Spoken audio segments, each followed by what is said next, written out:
예, 반갑습니다. 저는 이영근 목사입니다. 제 소개를 잠시 하겠습니다. 저는 1994년도에 러시아 모스크바로 사역을 하러 갔다가 2010년도에 한국으로 돌아왔습니다. 제가 러시아에 있으면서 사역을 한 것을 잠시 말씀을 드리겠습니다. 교회 개척 사역을 한 4군데 사역을 했고요. 그리고 이제 장로의 신학교 사역도 했습니다. 학생들을 키워서 또 목사 안수도 주고, 제가 나올 때 저희 후임 목사는 제 신학교 졸업한 학생이었습니다. 기도학교 사역도 하였습니다. 그리고 이제 그 외에 찬양학교 사역도 좀 했고요. 또 현지인 디아스포라 고려인 사역, 또 중국에서 오신 조선족 분들 사역도 하였습니다. 이런 사역들을 이제 하면서 하나님께서 이제 국내에 들어와서 이제 목회 사역을 했으면 좋겠다는 그런 부르심이 있어서 제가 돌아왔습니다. 잠시 이제 이 사진을 통해서 제가 했던 사역들 그림을 잠시 이렇게 보고 있습니다. 톨스토이 무덤을 잠시 소개를 하고 싶습니다. 제가 러시아에서 많은 분들의 어떤 그 좀 좋은 영향을 받았는데, 특별히 톨스토이 이 무덤에 가서 영적인 도전을 많이 받았습니다. 이분은 귀족 출신이었지만 본인이 많이 가진 것에 대해서 하나님 앞에서 양심의 가책을 받았던 사람입니다. 그래서 그가 죽었을 때는 이렇게 초라한 무덤 하나를 남기고 죽게 된 것입니다.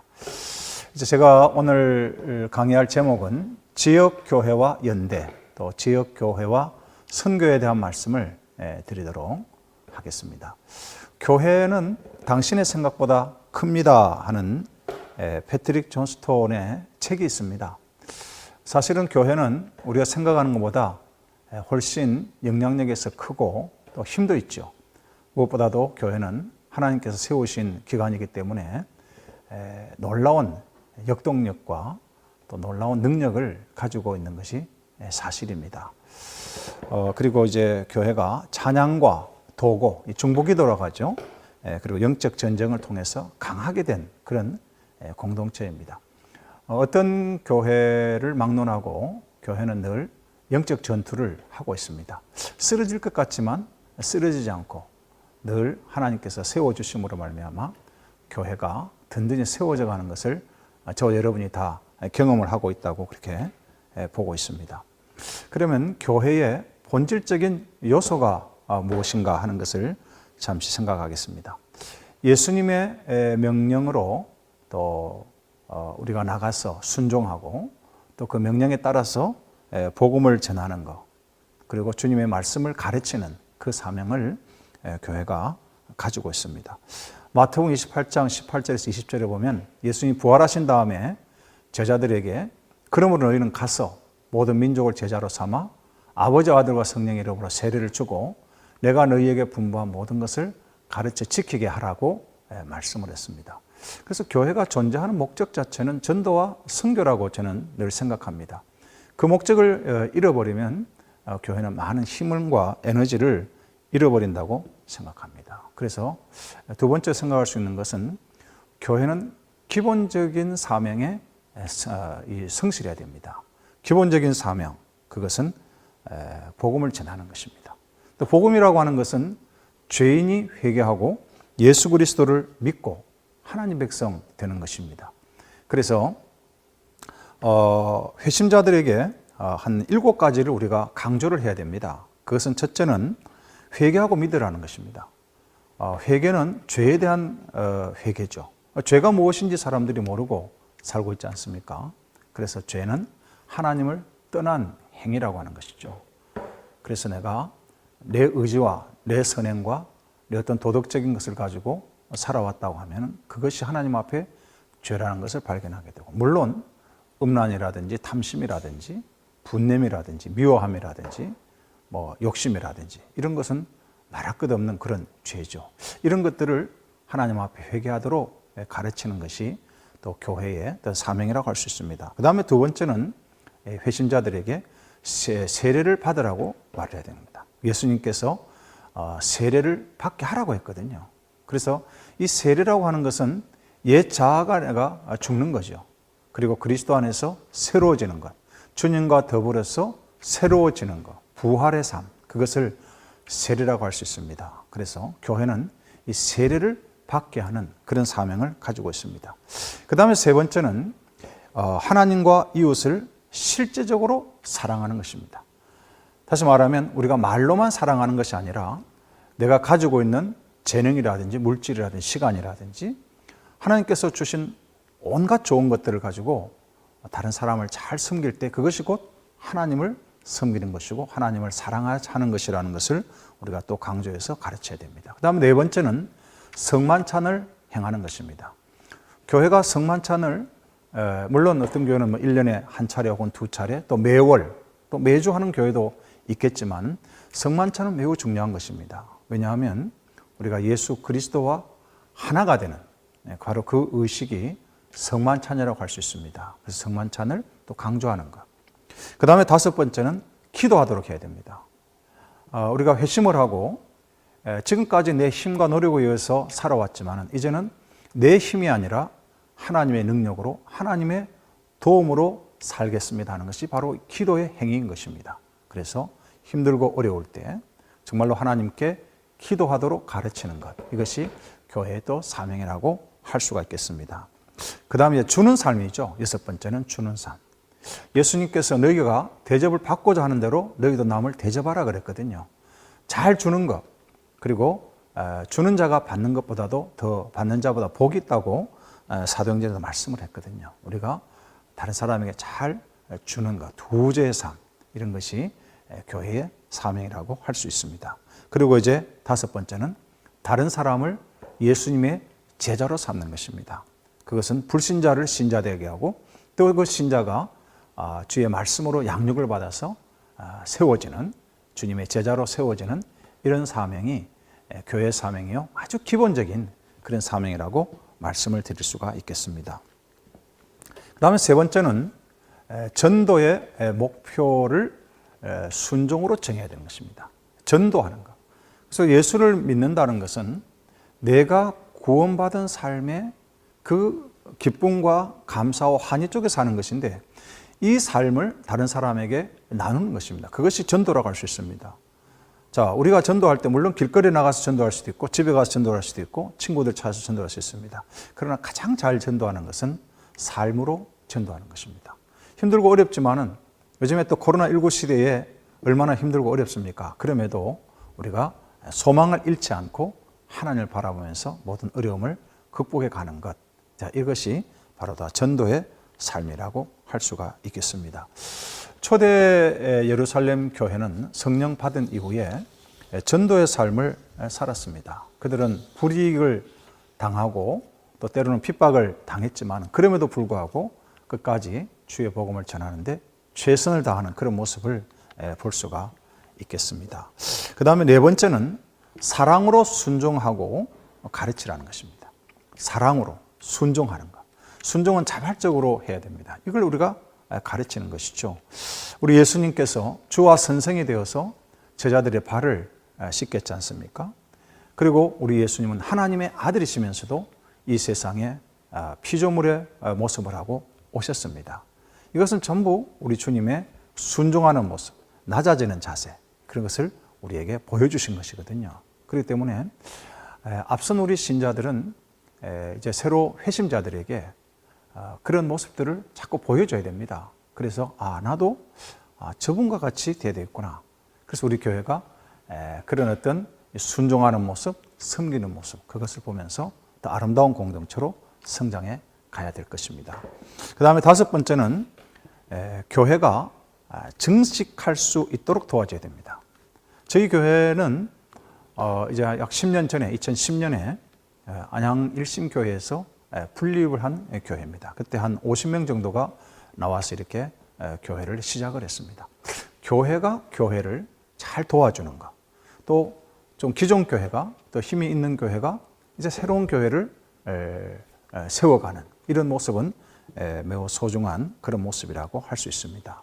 그 다음에 여섯 번째는 교회가 잊지 않아야 될 것은 가까운 사람들에게 전도하는 것입니다.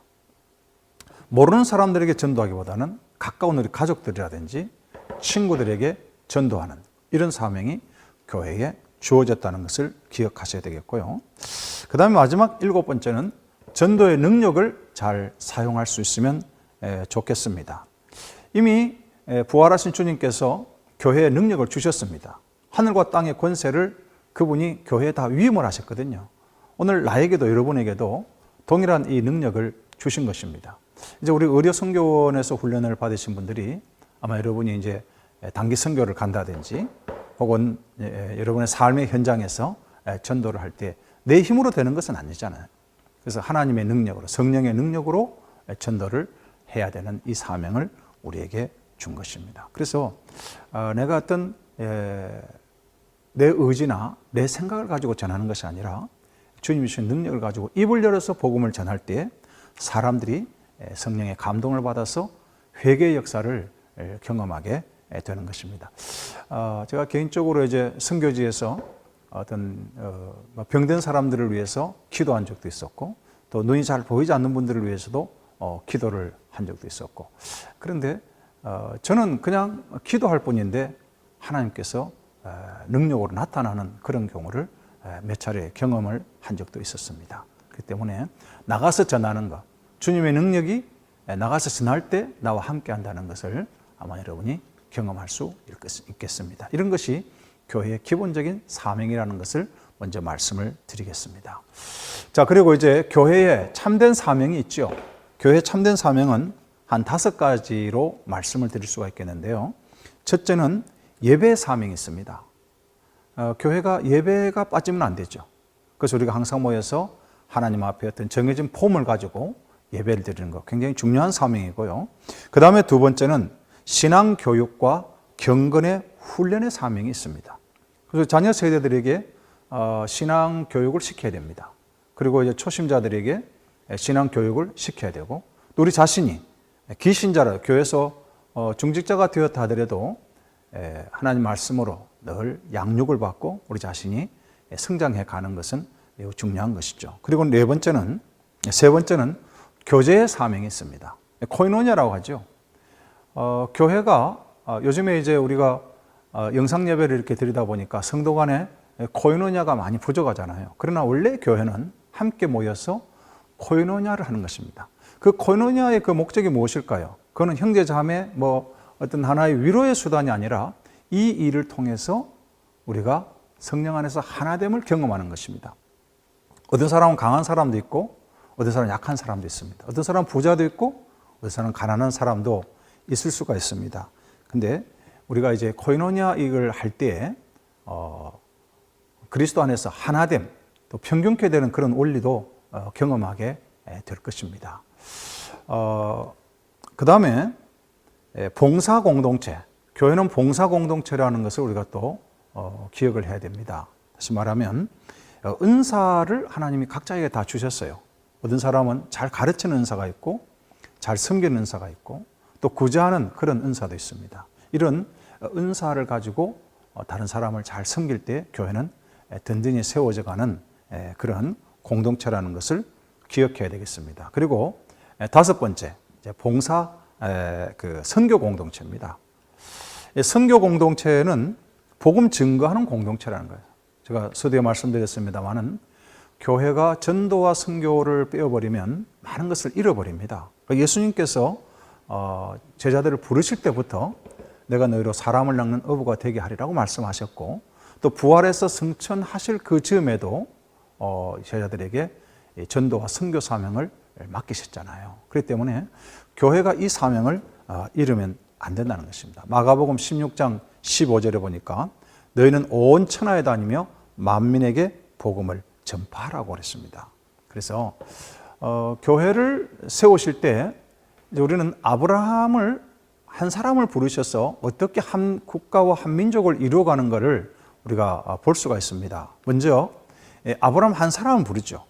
75세에 갈대아 우르에서 또 하란 땅으로 갔다가 이제 이 가나안 땅까지 가게 되는 그 전체 여정이 한 1800km 되는데요.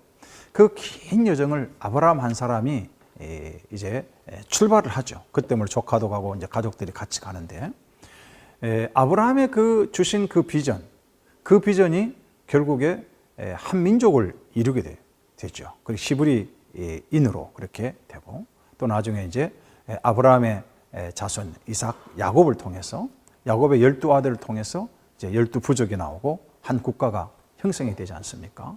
그래서 하나님께서는 교회를 세우실 때도 마찬가지입니다. 우리 한 사람을 부르시는 겁니다. 내가 예수를 믿고, 우리 가정이 예수를 믿고, 또 내 주위에 있는 분들이 예수를 믿고 이제 교회가 형성이 되게 하는 이런 원리가 있다는 것입니다. 그래서 내 한 사람의 가치가 얼마나 소중한가를 깨닫는 것, 이것이 중요합니다. 그래서 교회는 거룩한 나라라고 하는 것입니다. 이 땅에 있지만 이 땅에 속한 자들이 아니죠. 그래서 너희는 세상의 소금과 빛이라고 했잖아요. 그래서 세상의 소금과 빛이고, 세상을 맛을 내고 세상의 부패를 방지하고 세상의 어두움을 물리치는 그런 소금과 빛의 사명을 우리에게 주셨음에도 불구하고, 우리는 그럼에도 불구하고 세상에 속한 자가 아니고 하늘의 시민권을 가졌다고 하는 것이 이 교회, 이 성도의 본분이요 정체성이라는 것을 우리는 잊어서는 안 되겠습니다.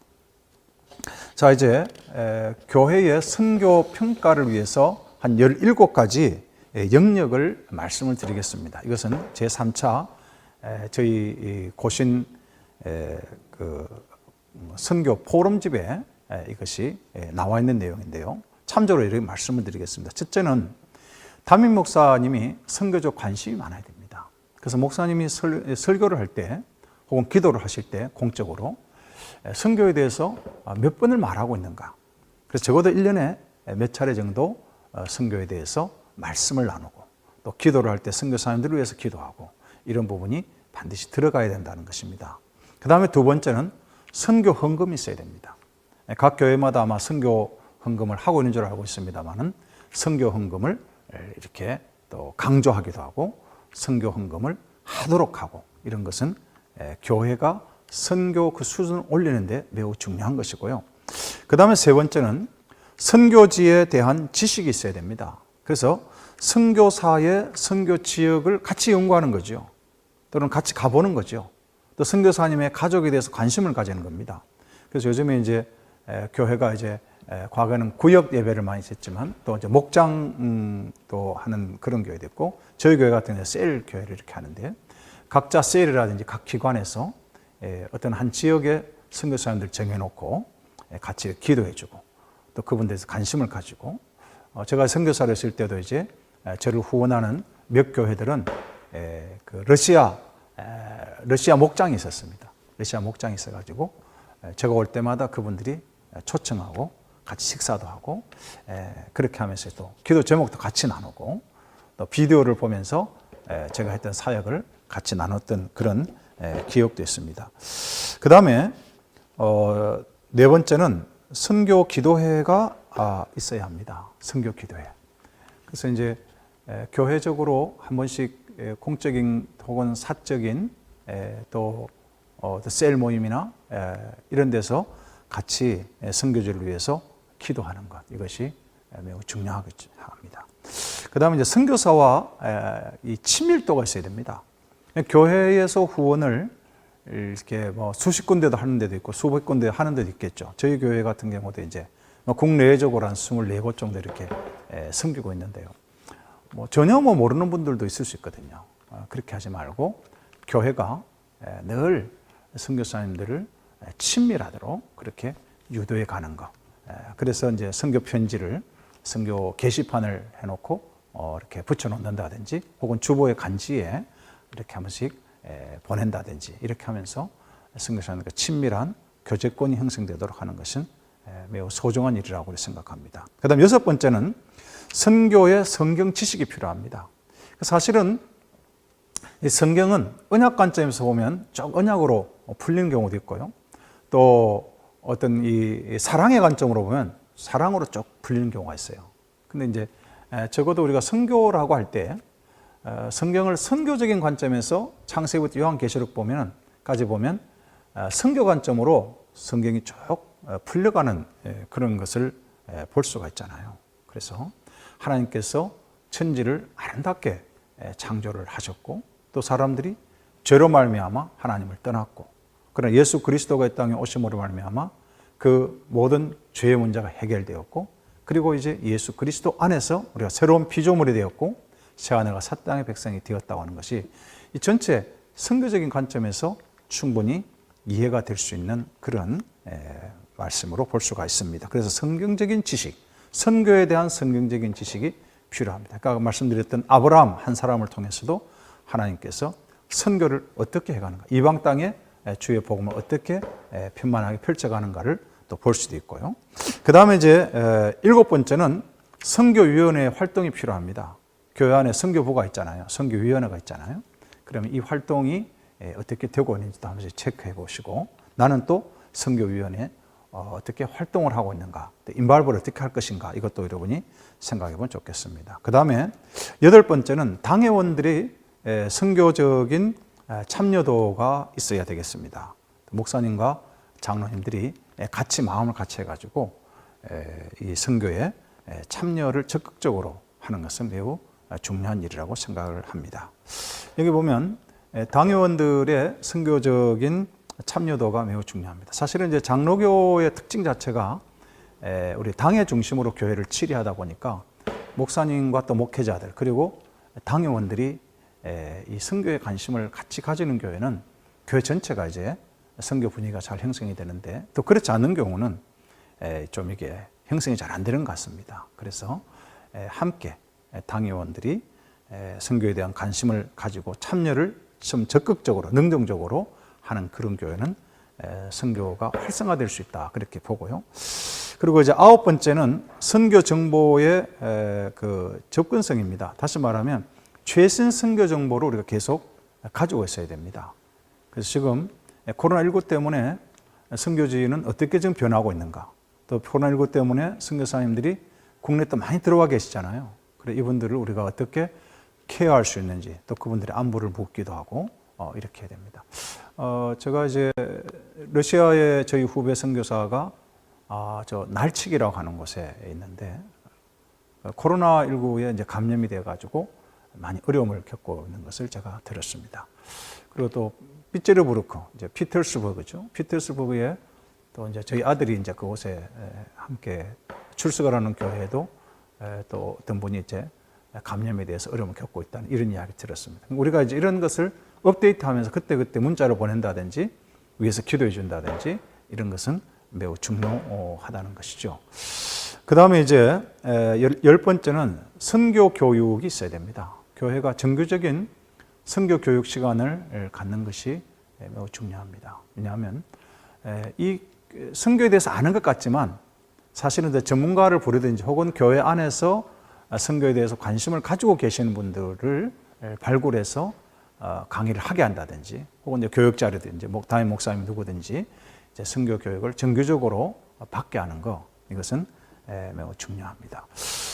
그 다음에 11번째는 선교 헌신도를 책정을 해야 됩니다. 우리 교회는 선교 헌신도가 얼마나 있는가, 그것을 아는 방법은 선교를 위해서 우리가 한 번 정도 금식 기도를 해보는 거예요. 그럼 우리가 이번에 선교를 위해서 한번 금식 기도를 합시다. 그리고 금식 기도를 한 것을 이제 예를 들어 식사비를 좀 계산, 한 끼 한 10,000원 정도 생각을 한다든지, 그럼 그걸 가지고 같이 헌금을 하게 한다든지, 이것도 매우 중요한 일이라 생각이 들고요.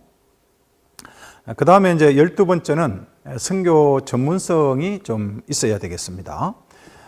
선교위원회 안에서 예를 들면 미전도 종족에 대해서 우리 교회가 관심이 있는가, 또는 현대 선교의 동향에 대해서 관심은 있는가, 또 지금 한국에 많은 이제 그 외국 노동자들이 들어와 있고 다문화가 자꾸 형성이 되는데 이런 부분에 대해서 우리는 얼마나 준비가 되고 있는가. 그래서 이 선교 전문성, 이것이 필요하고요. 또 종교에 대해서도 마찬가지죠. 특별히 뭐 불교 지역이나 뭐 또 공산권이나 그 외에도 이제 특별히 그 이슬람 이런 것에 대해서 관심을 가지고 교육을 받는 거.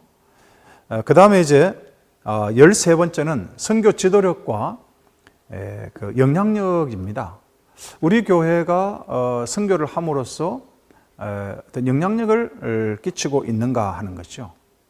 타 교회에 좋은 선교 영향력을 주고 있는가. 이런 것을 위해서 바자회를 한다든지, 바자회를 하는데 선교 바자회라든지 이런 것도 하면은 사람들에게 선한 영향력을 미칠 수 있지 않겠나 그런 생각이 듭니다. 그 다음에 이제 14번째는 선교를 위한 대회 참여입니다. 다시 말하면 지금 뭐 그 국내외적으로 선교 대회가 많이 있습니다. 그 선교 대회에 우리 교회는 어느 정도 참여를 하고 있는가 이런 걸 한번 살펴볼 필요가 있습니다. 포럼이라든지 세미나라든지 이런 데 한번 참여해 보는 거죠. 그 다음에 15번째는 선교사 양성입니다. 교회가 선교사를 이제 키우기 위한 어떤 구체적인 전략이 많이 필요합니다. 그래서 이제 유년주일학교 때부터 선교사 교육을 받게 하거나 중고등부 때 또 선교지를 방문하게 한다든지 혹은 선교사님들이 왔을 때 같이 만나게 한다든지. 저희 이제 좀 후배 목사님 아들이 군대를 제대하고 이제 그 신학대학에 선교학과에 들어갔습니다. 이제 그 아이는 어렸을 때 제가 이제 러시아에서 이렇게 한 번씩 오면 그 집에 이제 머물면 그 아이는 저하고 이야기하는 걸 참 좋아했어요. 그래서 이제 어린 아이니까 뭐 제가 뭐 그렇게 뭐 진지하게 대하는 아니고 러시아에 대한 이야기하고 이렇게 하는데 굉장히 관심을 많이 가지든지 지금은 이제 본인이 선교사가 되겠다고 선교학교에 가서 선교학과에 가서 지금 훈련을 받고 앞으로 자기는 선교사가 되겠다고 이렇게 하고 있습니다. 그래서 어렸을 때부터 어떻게 좀 구체적인 계획을 가지고 선교사 양성을 할 것인가 이것이 교회적으로 필요하다는 것입니다. 그 다음에 16번째는 선교 정책이 있어야 됩니다. 그래서 일관성 있는 이 선교 정책을 세워가는 것 이것이 중요하고요. 마지막 17번째는 단기 선교를 하는 것이 교회가 이 선교 역량을 키워나가는 데 매우 중요합니다. 그래서 이제 보통 우리가 생각할 때 뭐 이제 청년부 혹은 대학부만 이렇게 보통 선교지를 간다고 생각하는데 꼭 그렇지는 않고요. 저는 이제 유초등 때부터 그냥 작년까지 다 이렇게 선교지를 이렇게 좀 갈 수 있도록 분위기가 만들어지고 또 그 일을 위해서 이제 교회가 재정을 책정한다든지 혹은 뭐 청년들이나 대학생들은 그 일을 위해서 아르바이트를 한다든지 저희 교회 같은 경우는 보니까 장학금을 이렇게 조금씩 지불하는데 그걸 모아놨다가 선교지를 가는데 이렇게 쓰는 그런 청년들도 보았습니다. 이런 것은 매우 중요하다고 생각을 합니다. 자, 이제 조금 넘어가서요. 복음주의 선교의 개념에 대해서 좀 말씀을 드리겠습니다. 선교라고 하는 말은 라틴어로 미토라는 말인데요. 이거는 보낸다 그런 뜻입니다. 또 헬라어로는 아포스텔로라고 하는 그런 말인데요. 성경에서 이 보낸다, 파송한다 이런 말이 135회가 사용이 되고 또 이 펜포라고 하는 말입니다. 펜포라고 하는 말이 있는데 80회 정도 그랬습니다. 그래서 이걸 다 합하니까 200회가 넘는 보낸다, 파송한다 뭐 이런 말들이 많이 사용되고 있습니다. 그래서 우리 예수님께서는 제자들을 부르실 때 모아놓고 그냥 어떤 한 군데에서 있도록 하는 것이 아니고 땅 끝까지 나가서 복음을 전하게 하는 그런 원래 사명을 가지고 있었다는 것을 볼 수가 있습니다. 그리고 이제 영어로 미셔너리라고 하는 말이 있잖아요. 이것은 13세기에 천주교의 수도원에서 많이 사용이 되어졌습니다. 그래서 이 미셔너리라고 하는 이 말 자체는 바로 예수님의 말씀을 붙잡고 말씀을 가지고 복음을 전하기 위해서 나가게 되는 것입니다. 이제 그 루마니아에 가면 안드레이 동굴이라는 데가 있어요. 제가 이제 루마니아에 가서 안드레이 동굴을 한번 방문을 한 적이 있었는데요.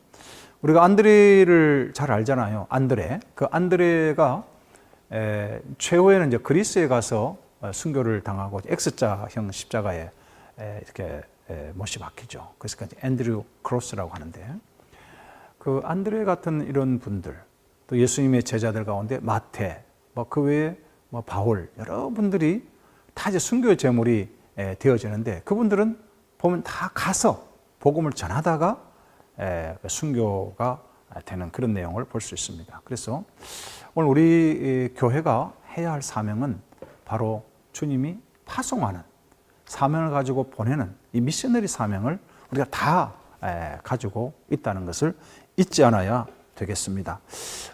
그 외에 이제 여러 가지 좀 내용이 있습니다만은 조금 넘어가서요. 사도행전에서 말하는 선교에 대해서 좀 말씀을 드리겠습니다. 사도행전은 사도들의 행한 기록이죠. 그리고 어떤 분들은 이제 성령 행전이라고도 합니다. 근데 이 사도행전의 전체 기록의 내용은 가만히 보면은 어디에서 가장 큰 이벤트가 일어나느냐 하면 오순절 성령 강림 사건하고 그리고 이제 13장에 가면 안디옥 교회 사건이 나옵니다. 이 두 개 큰 사건이 나오는데요. 사도행전 2장에서 성령 강림 사건은 새로운 역사가 시작되는 겁니다. 새로운 시대가 도래하는 겁니다. 이 오순절 성령 강림 사건은 어떤 의미를 가지고 있느냐 하면은 흩어졌던 하나님의 백성들이 한 자리에 모이죠.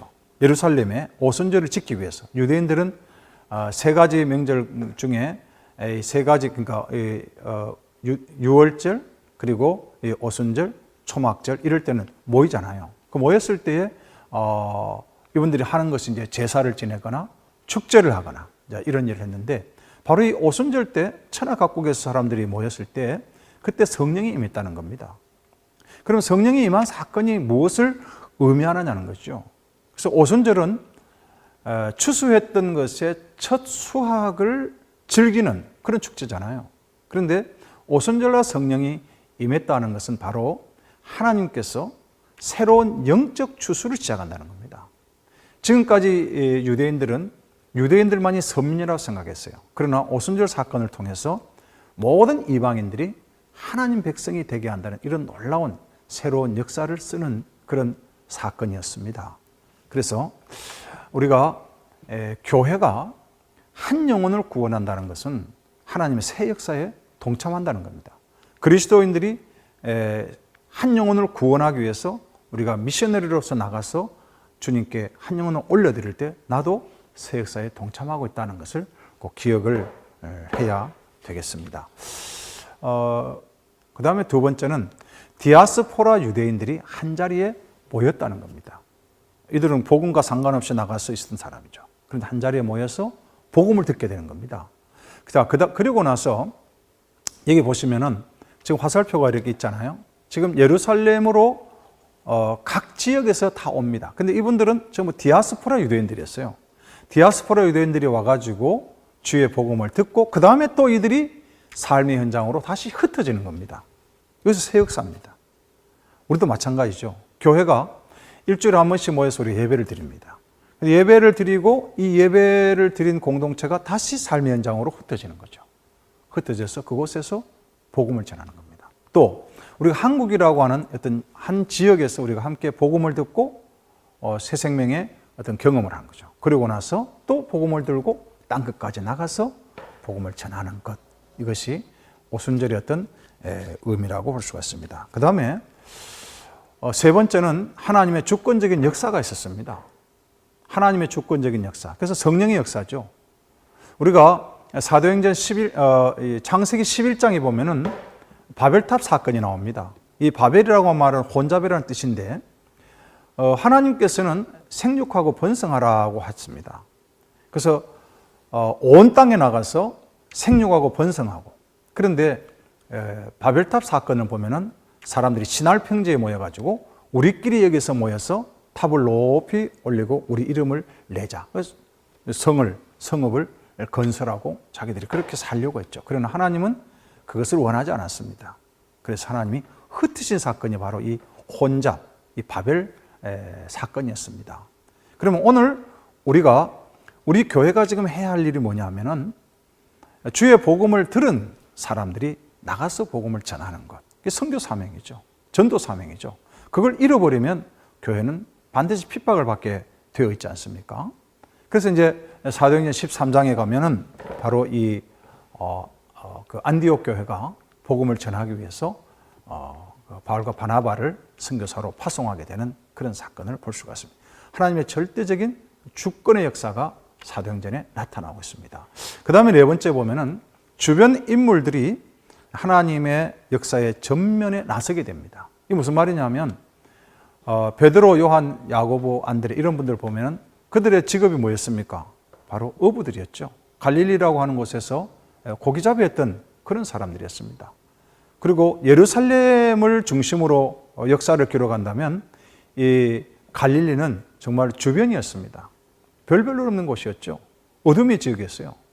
그런데 그들이 복음 때문에 이제 전면으로 나서는 겁니다. 그러니까 오늘 우리 교회도 마찬가지죠. 교회가 처음에 형성이 될 때 뭐 이렇게 대단한 권세자들이나 대단한 부자들이나 뭐 강력한 분들이 형성이 되는 것이 아닙니다.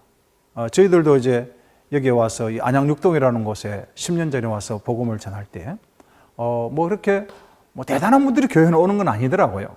병든 사람도 오고 장애우들도 오고 뭐 어찌 보면 또 좀 알코올 중독자들도 오고요. 그렇게 하시더라고요.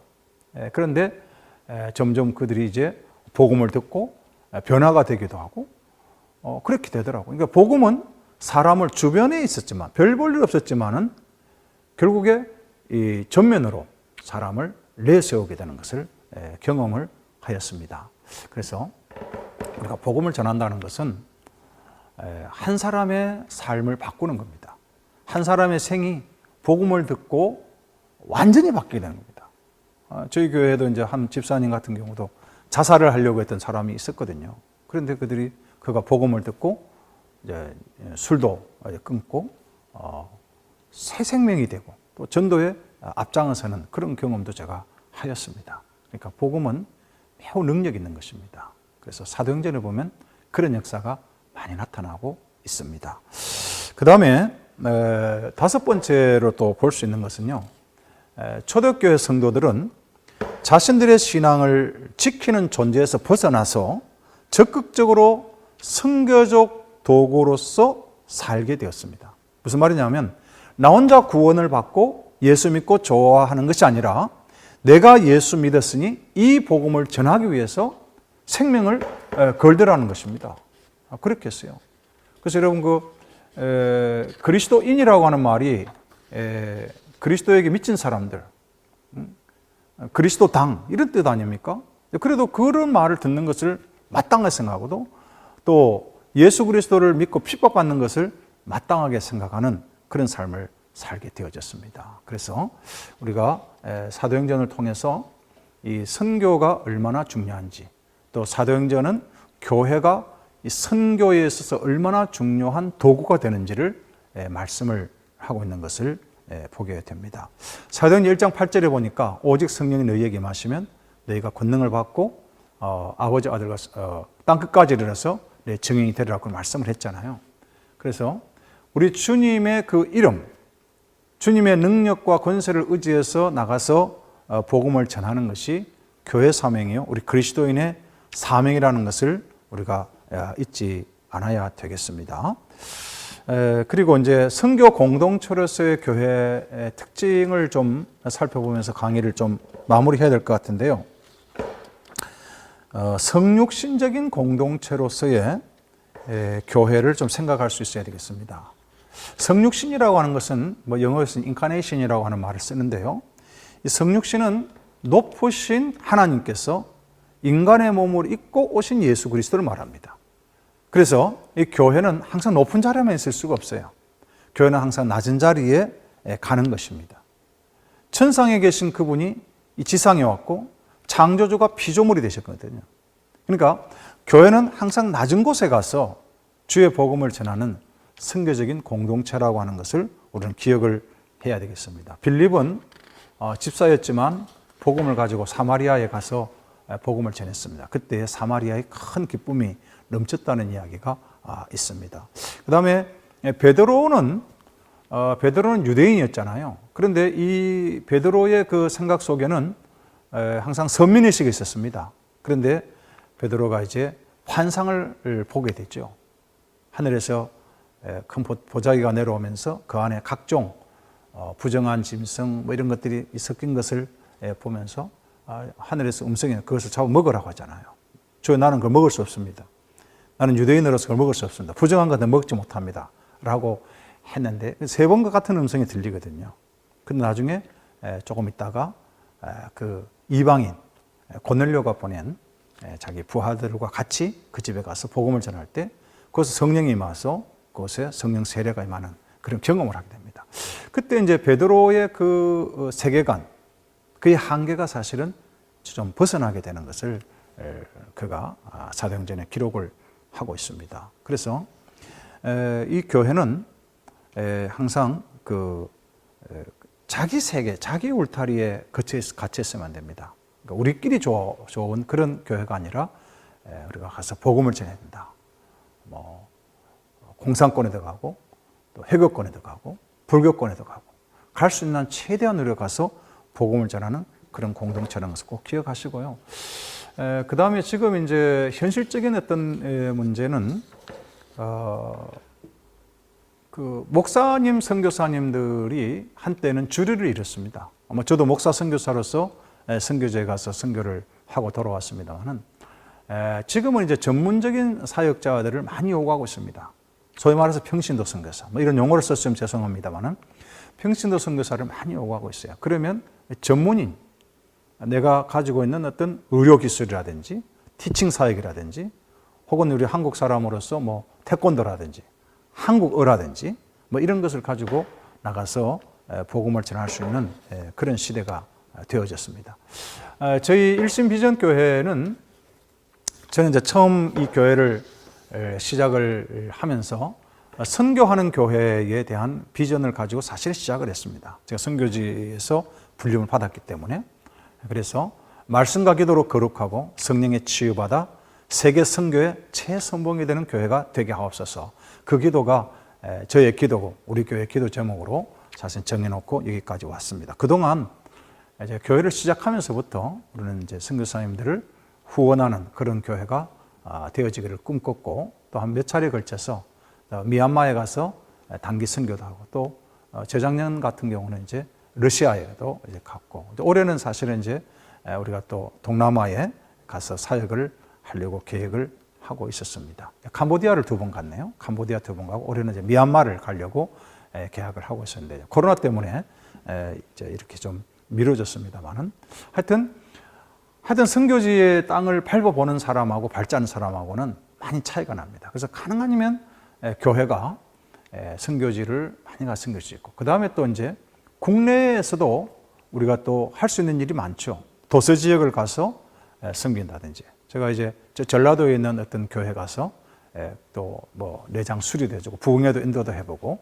또 그 외에도 이제 저희 교회가 후원하는 또 저 이작도에 있는 그 소이작도에 있는 그 영락교회라는 데 가서 우리가 같이 섬기기도 하고 또 저기 문경에 있는 교회 가서 섬기기도 하고 또 저 함안에 있는 교회 가서 섬기고 이렇게 이제 청년들과 같이 이렇게 섬긴 경험들이 있습니다. 이런 걸 해보면은 교회가 자기 교회 울타리를 벗어납니다. 그리고 우리 교회라고 하는 그 벽에서 벗어나죠. 우리 교회 말고도 다른 교회도 우리 교회구나. 우리가 같이 가는 교회구나. 예수 그리스도 안에 하나가 되는구나. 이것을 경험하게 되는 것을 보게 됩니다. 저희 교회는 또 지역사회를 섬기기 위해서 여러 방면으로 노력을 하고 있습니다. 이제 저희 교회 처음 이제 오시는 분들이 1층에 보면 작은 도서관 있죠. 그 작은 도서관을 처음에는 이제 카페로 시작을 했는데 카페보다는 좀 작은 도서관을 통해서 지역사회를 좀 섬겨보자. 그렇게 해서 이제 지금은 책을 한 5,000권 정도 지금 비치를 하고 있는데요. 또 그 외에도 이제 국수봉사를 통해서 이제 지역 주민들을 좀 이렇게 섬기고 또 이제 바자회나 이런 것을 통해서 교회를 알리기도 하고 이렇게 하고 또 이제 학사 운영을 통해서 또 지역의 지방에 있는 우리 학생들 또 목회자 자녀들을 이제 섬기는 그런 일들을 하고 있습니다. 이런 일을 통해서 교회가 무엇인지 교회가 예배하는 공동체의 사명뿐 아니라 섬기는 공동체의 사명 그리고 선교라고 하는 이 사명을 우리가 가지고 있다는 것을 자꾸 일깨우는 거죠. 그래서 지금 제 강의를 듣고 있는 우리 모든 우리 교육 받으시는 우리 형제 자매님들이 여러분 교회가 선교에 조금 더 이렇게 도움을 받기를 바라고 우리 자신이 내가 나 혼자 구원받고 천국 가는 것이 아니라 내가 구원받은 이 복음을 내 친구들에게 내 이웃들에게 전하는 그 사명을 가졌다는 것을 우리 스스로 깨달았으면 좋겠고요. 모든 교회들이 교회 존재 목적이 뭐냐? 그거는 전도와 선교 사명이다. 그것을 잊지 않았으면 좋겠습니다. 경청해 주셔서 감사합니다.